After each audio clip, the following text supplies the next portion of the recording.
जिनवू पहुंच चुका है दोबारा डबल डेंगन में। वो फैसला करता है कि वो दोबारा एंटर करेगा काटरिन टेम्पल में कुछ राजों का पर्दा फाश करने। बेसिकली काटरिन टेम्पल ही डबल डेंगन है। इसी जगह से ये पूरी स्टोरी की स्टार्टिंग हुई है।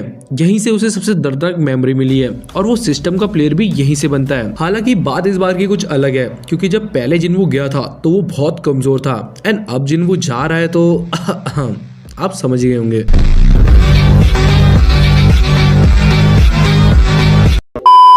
आज की वीडियो में यही राज खोलेंगे कि आखिर ये सिस्टम है क्या चीज, इसे बनाया किसने और किस लिए, और क्यों जिनवू को ही चूज करा सिस्टम ने as a player. And obviously इन दोनों की लड़ाई भी हम इसी वीडियो में देखेंगे और कवर करेंगे। सो अपनी कुर्सी की पेटी बांध लीजिए एंड बिना कोई टाइम गवाए लेट्स स्टार्ट द वीडियो।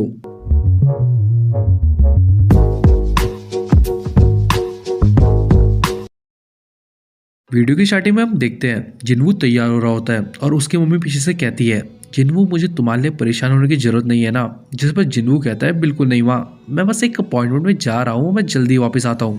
तभी हम देखते हैं कि बाहर निकलते ही जिनवू के हाथ में उस डबल डेंगन की आ जाती है। अब जिनवू लोकेशन पर पहुंचता है जहां उसे पता लगता है कि ये गेट तो 3 दिन पहले से ही खुल चुका होता है। जिस पर जिनवू सोचता है, क्रैप, क्या ये मेरे साथ खेला गया है, क्योंकि सिस्टम ने तो आज की डेट दी थी गेट खोलने की। तभी जिनवू पूछता है, क्या कोई हंटर्स का ग्रुप अंदर गया है अभी तक। जिस पर असिस्टेंट कहती है कि हाँ, 2 घंटे पहले ही एक हंटर का ग्रुप गया है। फिर जिनवू वापस कहता है, ये रेड यहीं पर खत्म होती है, स्ट्राइक स्क्वाड अंदर डेंजर में है, अगर हम ये रेड यहीं पर नहीं रोकेंगे तो सब मारे जाएंगे, मैं उन्हें वापस लेकर आता हूँ। तभी असिस्टेंट पैनिक होकर कहती है, अब क्या कह रहे हो, ये सब खतरे में है, इसका मतलब क्या है, प्लीज बताइए हमें। जिनवू वापस कहता है, अभी टाइम नहीं है बिल्कुल ये सब बताने का। फिर जिनवू अंदर घुस जाता है। अंदर हमें सारे हंटर्स दिखते हैं जो गेट के पास आपस में बातें कर रहे होते हैं, क्योंकि उस गेट की चाबी तो जिनवू के पास है, तो उन्हें समझ नहीं आ रहा होता कि उन्हें करना क्या है। तभी जिनवू उनके पीछे से आते हुए कहता है, ये एक जाल है। बाकी लोग वापस कहते हैं, पर तू है कौन भाई। जिनवू वापस कहता है, मैं वही हूँ जिसने इस डबल डेंगन को सरवाइव करा है। बाकी सब लोग तभी बातचीत करने लग जाते हैं। ये सुनकर उनमें से कुछ लोग पहचान लेते हैं कि ये संग जिनवू है, द एस रैंक हंटर। फिर जिनवू उन्हें कहता है, बहुत खतरनाक खतरे हैं इस दरवाजे के पीछे, तो यहाँ से अब मैं संभालता हूँ, तुम सब वापस चले जाओ। तभी जिनवू उसका गेट खोल देता है उस चाबी से। बाकी सब लोग ये देखकर शॉक होकर कहते हैं, ये इसने गेट कैसे खोला, अभी तो ये दरवाजा बंद था। तभी उन हंटरों में से एक हंटर फन्ना बनता है और वो कहता है, मिस्टर संग, यहाँ की एंट्री का परमिट हमारी गिल्ड को मिला है, द करेज गिल्ड को, तो आप हमें ऑर्डर नहीं दे सकते यहाँ से जाने का। फिर जिनवू भी सोचता है, ये सही कह रहा है, मैं एस रैंक हंटर हुआ तो क्या हुआ, मैं किसी को ऑर्डर देता हुआ नहीं फिर सकता। चलो ठीक है, एज योर विश, मैं नहीं रोकूंगा किसी को, जिसको जाना है वो एंटर कर सकता है, सो करो। तभी वही हंटर हम फर्स्ट कहकर अंदर घुस जाता है जोश में और मरते मरते बचता है, क्योंकि जिनवू उसे बचा लेता है खींचकर पीछे से। और जिनवू कहता है, ऐसे अंदर बहुत मिलेंगे, तुम क्या अभी भी अंदर जाना चाहते हो। सुनो सब, मैं चाहता हूँ तुम सब इस डेंगन से बाहर जाओ और एसोसिएशन को कांटेक्ट करो, उनको बताओ कि एक डबल डेंगन अपेयर हुआ है। तभी ये कहकर जिनवू अंदर घुस जाता है और दरवाजा बंद हो जाता है। जिनवू अंदर चलते चलते कहता है, तो ये है वो जगह जहाँ से सब कुछ स्टार्ट हुआ है, मैं फाइनली इधर वापस आ चुका हूँ, बट चीजें इस बार डिफरेंट है। ये सारे स्टैचूज इधर पपेट है, सिर्फ एक ही है जो इनमें से माना रीड कर रहा है। तो तुम हो यहाँ के कंट्रोल इंचार्ज, क्या तुम अभी भी चुप रहोगे। तुम्हें नहीं लगता कि समय आ चुका है मेरे सवालों का जवाब देने का। तभी वो स्टैचू बोलता है, आई सी, तो तुम इतनी दूर तक आ चुके हो। जिनवू वापस कहता है, क्या तुम हो जिसने मुझे यहाँ पर बुलाया है। और वो स्टैचू कहता है, यस। जिनवू वापस पूछता है, क्या तुम एक मैजिक बीस्ट हो। जिस पर स्टैचू कहता है, तुम मुझसे गलत सवाल पूछ रहे हो, मैं कौन हूँ इससे छोड़कर तुम्हें पूछना चाहिए कि तुम कौन हो। यही अब तुम्हारा फाइनल टेस्ट होगा, अगर तुम इस फाइट के आखिर तक बचे रहे तो मैं तुम्हें सब कुछ बताऊंगा और यही मेरा रिवॉर्ड है तुम्हारे लिए।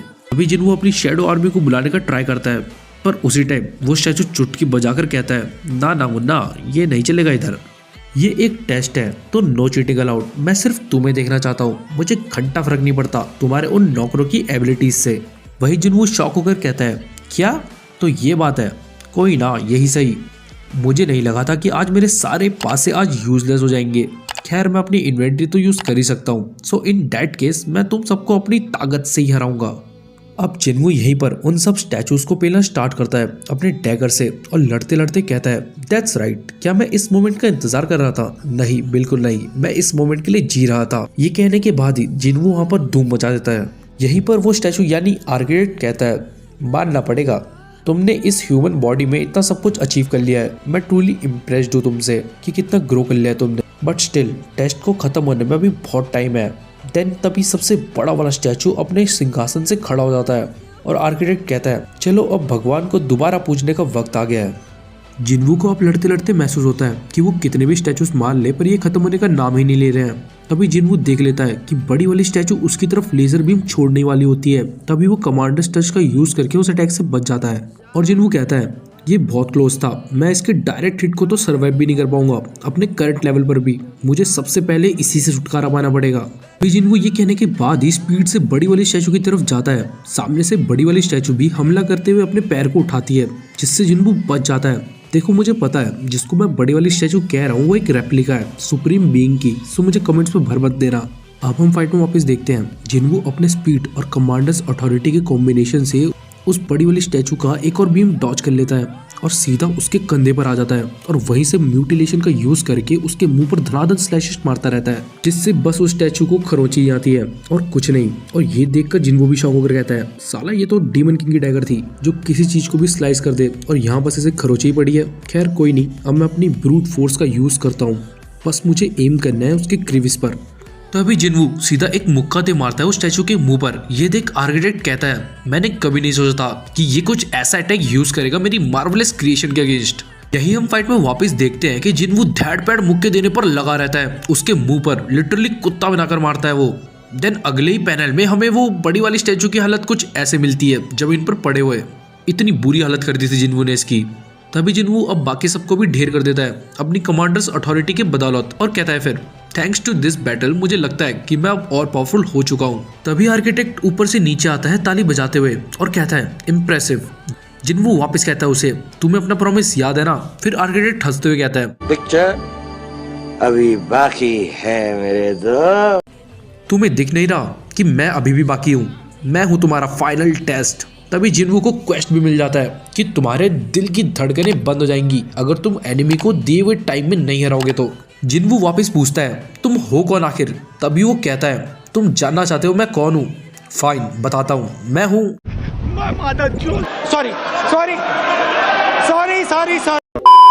मैं हूँ the architect of the system.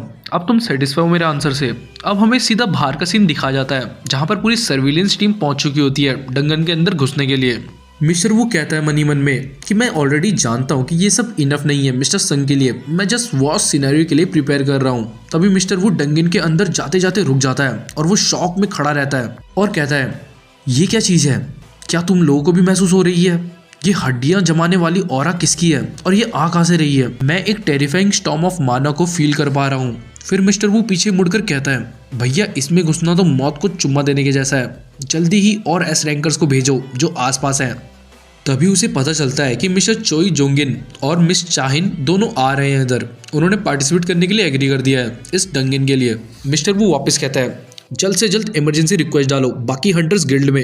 ये बोलते हुए तुम मिस्टर वू की हालत देख सकते हो, वो कांप रहा होता है और उसके पसीने छूट रहे होते हैं। वो ये भी कहता है ये तुम किस भयानक बला से लड़ रहे हो संग जिन्वू। अब यहाँ अंदर लड़ाई स्टार्ट हो चुकी है जिसमें आर्किटेक्ट अपने पहले मुक्के से जिन्वू का कुछ ये हाल कर देता है। फिर अपने सारे हाथों से आर्किटेक्ट मुक्के मारता रहता है पर जिन्वू उन सब मुक्कों को पकड़ लेता है और ये देखकर आर्किटेक्ट फिर इम्प्रेस हो जाता है।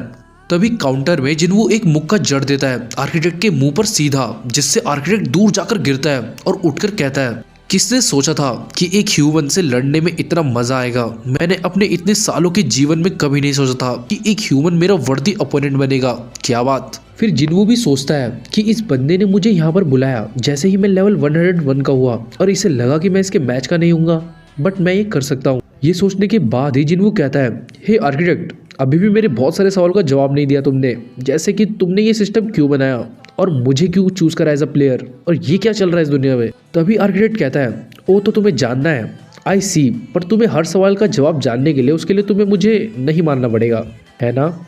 अभी ये दोनों फिर से लड़ना स्टार्ट कर देते हैं और दोनों ही सेम स्किल्स का यूज कर रहे होते हैं तो कुछ फायदा नहीं मिल रहा होता है दोनों को। तभी आर्किटेक्ट वापस कहता है ये चीज बिल्कुल मैटर नहीं करती, वैसे तुम मुझे मारते हो कि नहीं, जो तुम्हें आंसर्स मिलेंगे वो पहले से ही लिखे जा चुके हैं। फिर ये बोलने के बाद ही आर्किटेक्ट अपना भयंकर रूप दिखाता है। फिर जिनवू वापस पूछता है तुम इतना सब कुछ डिजाइन कैसे कर पाए एंड मेरे को इतनी सारी पावर्स कैसे दे पाए, जिस पर आर्किटेक्ट वापस जवाब देते हुए कहता है मैंने तुम्हें चूज नहीं करा, इनफैक्ट मैं तो तुम्हारे चूज होने के खिलाफ था, मैं सिंपली बस एक मॉडरेटर हूँ प्लेयर का इस सिस्टम के अंदर, मेरा डिजाइन परफेक्ट है। तभी जिनवू टाइम नोटिस करता है जो कि बीत रहा होता है, क्योंकि उसे उस टाइम के अंदर आर्किटेक्ट को हराना ही पड़ेगा। वहीं आर्किटेक्ट दोबारा अपनी फुल फोर्स स्ट्रेंथ के साथ हमला करता है। जिनवू उस अटैक को खड़े खड़े रोकना चालू कर देता है और उसे फील हो रहा होता है कि उसके सेंसेस और शार्प हो रहे हैं। वो कहता है मैं ये कर सकता हूँ। अब जिनवू उन सारे अटैक्स को आराम से डॉज कर रहा होता है। अब ये देख आर्किटेक्ट की फटनी चालू हो जाती है, क्योंकि वो अब अपनी फुल फोर्स के साथ अटैक कर रहा होता है और जिनवू उन्हें आराम से डॉज कर रहा होता है और साथ के साथ हमला भी कर रहा होता है उसके ऊपर। धीरे धीरे आर्किटेक्ट के सारे हाथ उखड़ने लग जाते हैं जिनवू के अटैक से। आर्किटेक्ट यहाँ पर समझ जाता है और कहता है चिल्लाते हुए अब समझा क्या इसलिए तुम्हें चूज करा है, तुम्हारी हिम्मत कैसे हुई, तुम बस एक इंसान हो।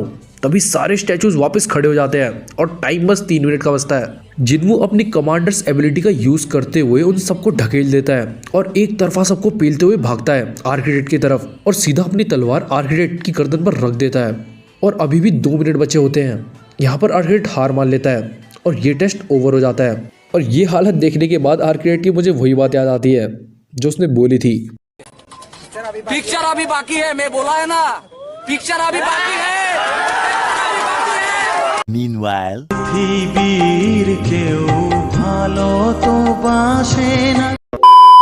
एंड आज की वीडियो हमारी यहीं पर इसी सस्पेंस पर खत्म होती है। नेक्स्ट वीडियो में हमें और सवालों के जवाब मिलेंगे जो कि अभी भी बाकी है। इस वीडियो के लिए बस इतना ही। कमेंट करिए आपका फेवरेट पार्ट इस पूरी फाइट का। एंड अगर अभी तक आपने चैनल को सब्सक्राइब नहीं करा है तो कर दीजिए एंड वीडियो को लाइक एंड शेयर भी। सो मिलते हैं अब आपसे एक और नेक्स्ट अमेजिंग वीडियो के साथ, तब तक के लिए बाय।